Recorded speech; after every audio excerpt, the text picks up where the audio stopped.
নৌকার তলা গেছে ডুবি, লাঙ্গলে নাই চাষ, ডিজিটাল পাল্লায় মাইপা দেখি ধানের শীষ পাস। জাতীয় সংসদের বর্তমান বিরোধী দল জাতীয় পার্টির মতো মিউ মিউ মার্কা বিরোধী দল নয়। চেয়ে দেখেন কেমন সাদা সাদা ঝকঝকা ফকফকা সত্যিকারের একটি বিরোধী দল। ব্যাংক লুটেরা, ব্যাংক খাকো, ব্যাংক ডাকাত কয়েকটি ব্যাংক গিলে খেয়ে ফেলেছে। বাজেট ভালো হয়েছে, কিন্তু বাস্তবায়ন করতে পারবেন তো? স্পিকার, এই সরকারের বয়স 4 মাস, এখনো প্রশাসনের বিভিন্ন চেয়ারে আওয়ামী লীগের দোসর নয়, আওয়ামী লীগের নেতারা বসে আছে। তারা সরকারকে সহযোগিতা করছে না।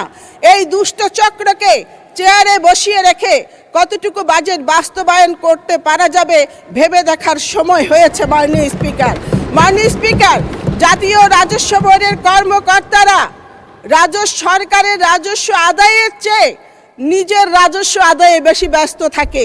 রাজস্ব বাড়াতে হলে রাজস্ব বোর্ডে সার্জিক্যাল অপারেশন প্রয়োজন। মাননীয় স্পিকার, আপনার মনে আছে নির্বাচনের আগে একটি দল নির্বাচন না করার ষড়যন্ত্র হিসেবে পিআর বলে টিকটক করছিলেন? আমাদের প্রিয় নেতা সকল ষড়যন্ত্রকারীদের বিষ দাঁত ভেঙে দিয়ে যেইভাবে নির্বাচন আদায় করেছেন, ঠিক সেইভাবে সমালোচনাকারীদের মুখে কলপেটে দিয়ে এই বাজেট উনি বাস্তবায়ন করবেন ইনশাল্লাহ। মাননীয় স্পিকার, জাতীয় সংসদের বর্তমান বিরোধী দল জাতীয় পার্টির মতো মিউ মিউ মার্কা বিরোধী দল নয়। চেয়ে দেখেন কেমন সাদা সাদা ঝকঝকা ফকফকা সত্যিকারের একটি বিরোধী দল।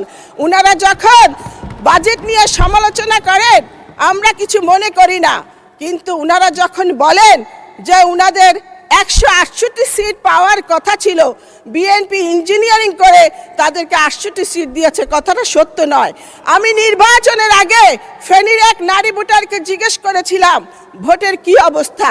ওই নারী ভোটার আমাকে বলেছিল নৌকার তলা গেছে ডুবি, লাঙ্গলে নাই চাষ, ডিজিটাল পাল্লায় মাইপা দেখি ধানের শীষ পাস।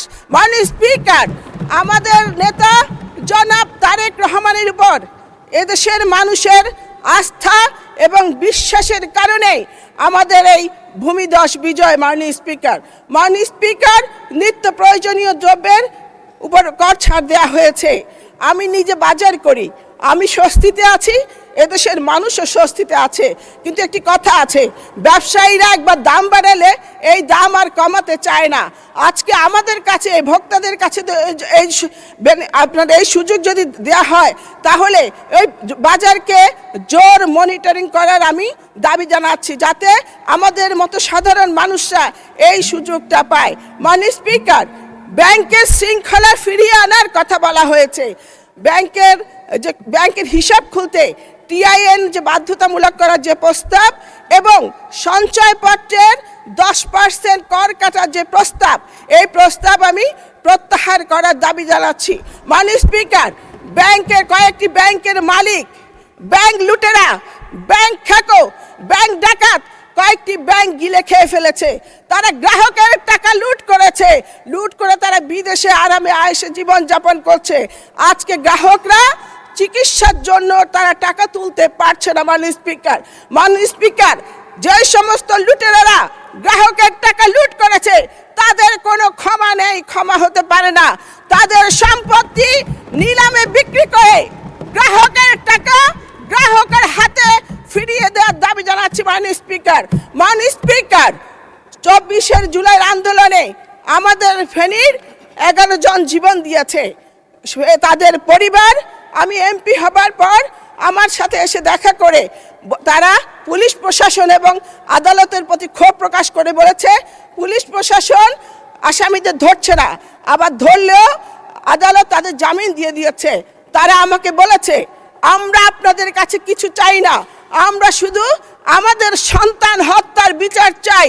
আপনি এই সংসদে এই কথাটি তুলে ধরবেন।